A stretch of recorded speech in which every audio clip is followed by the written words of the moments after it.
규칙을 찾는 거예요. 근데 규칙이라는 게 단순합니다. 차가 일정한 수열, 등차 수열, 비가 일정한 수열, 등비 수열. 큰 축은 이 두 가지밖에 없고요. 혹시 나머지 다른 수열들이 나타날 수 있어요.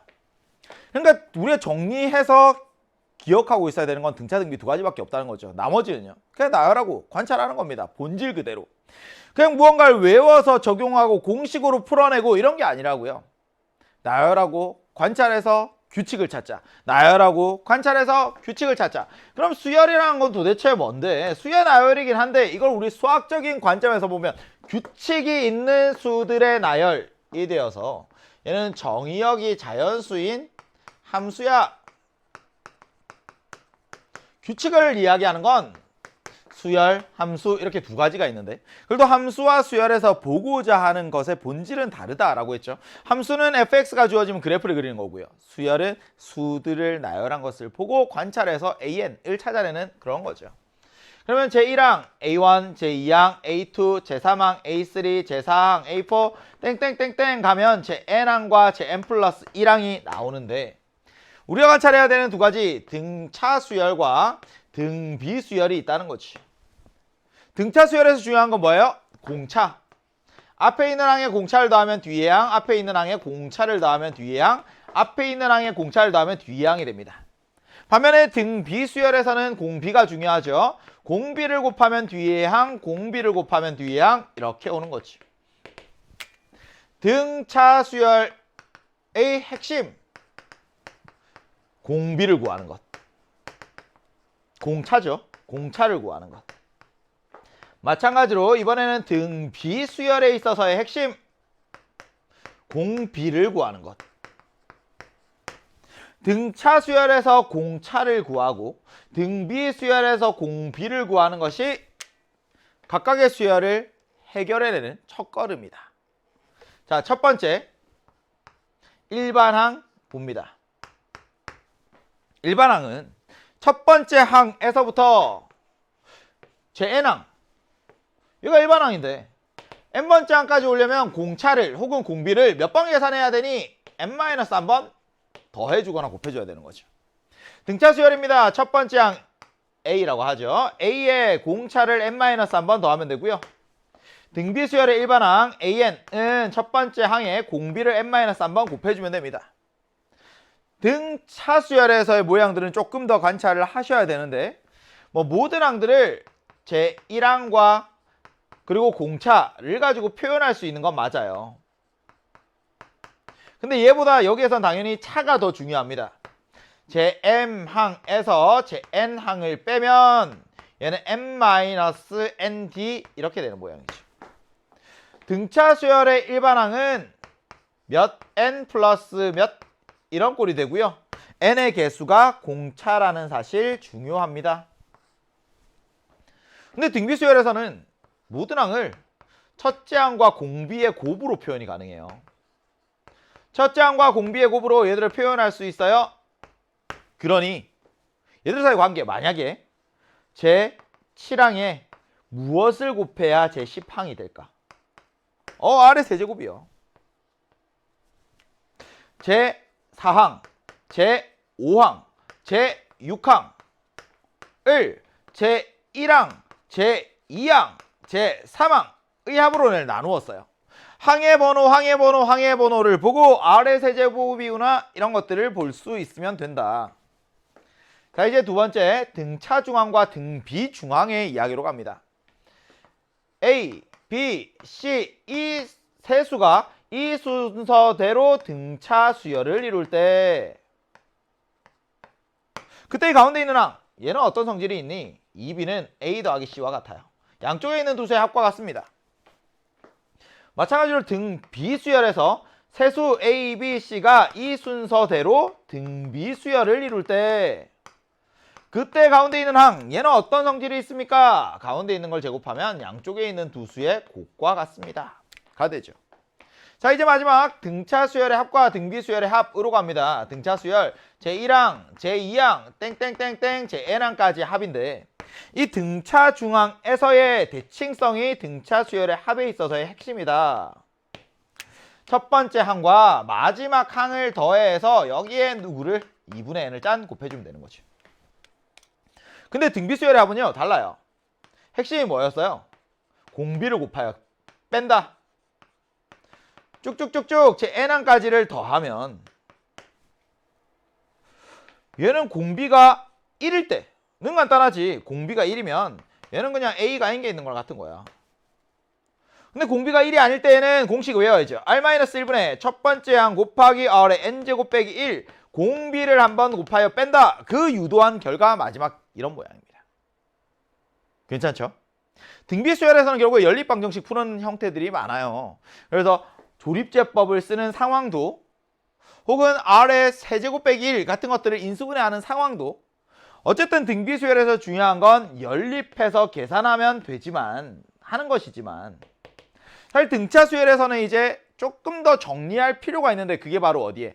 SN에 대한 이야기다. 그래서 오른쪽으로 넘어와서 이제 등차 수열의 합 조금 더 살펴봅니다.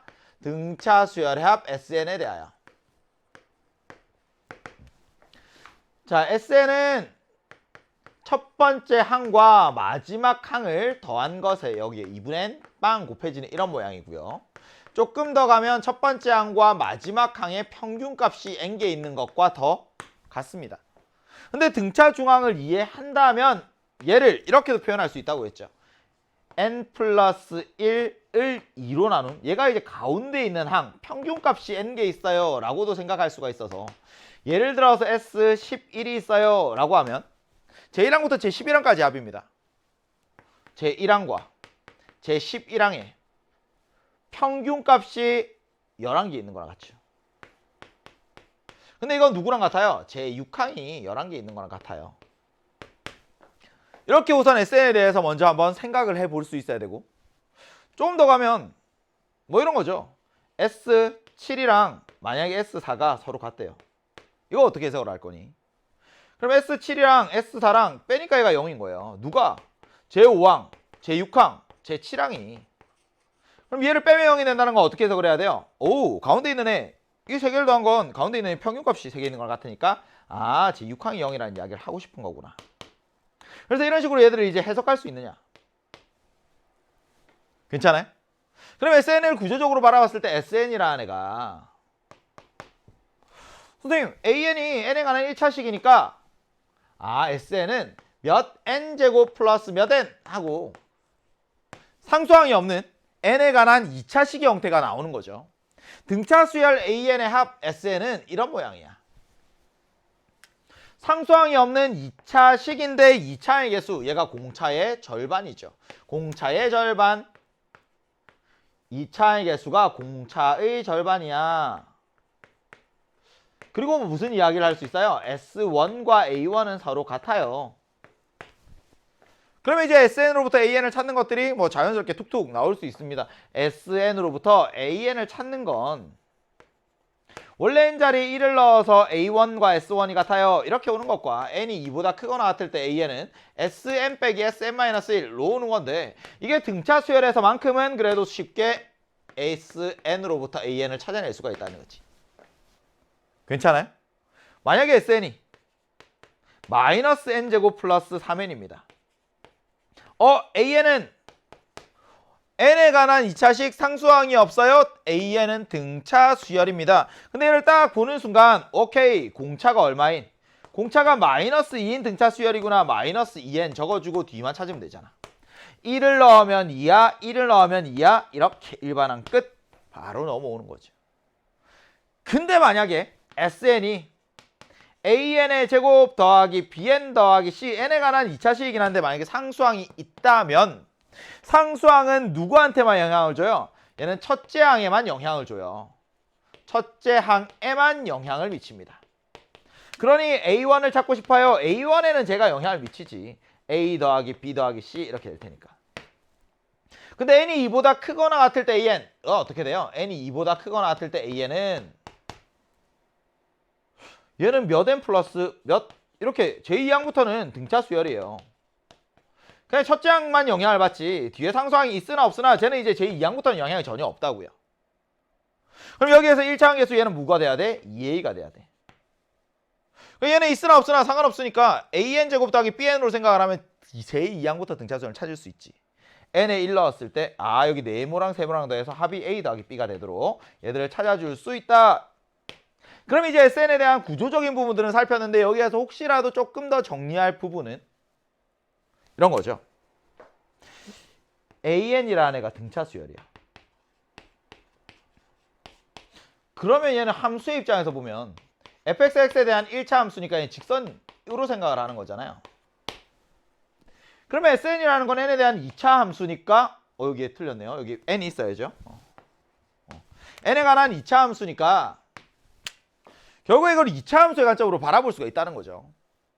조금 더 사고를 확장시켜서 얘를 바라본다면 정의역이 자연수이긴 하지만 그래도 그래프의 관점에서 바라보면 원점을 지나는 2차 함수가 되는 거죠.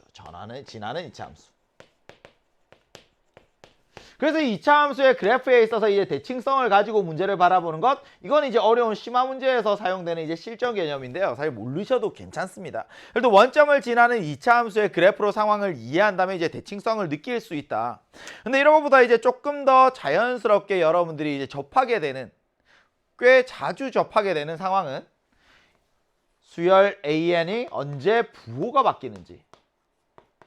이 부호 바뀌는 순간, 이런 순간들이 꽤 자주 등장을 해요. 그리고 이 순간을 기점으로 이 SN이라는 애가 최대가 되거나 최소가 됩니다. 근데 이 등차 수열에서의 공차의 개념이 직선에서의 기울기와 개념과 같기 때문에 공차가 양수예요? 증가하는 직선. 공차가 음수예요? 감소하는 직선. 생각하면서 언제 부호가 바뀌지? 부호가 바뀌는 순간을 기준으로 최대 최소들을 생각할 수 있다.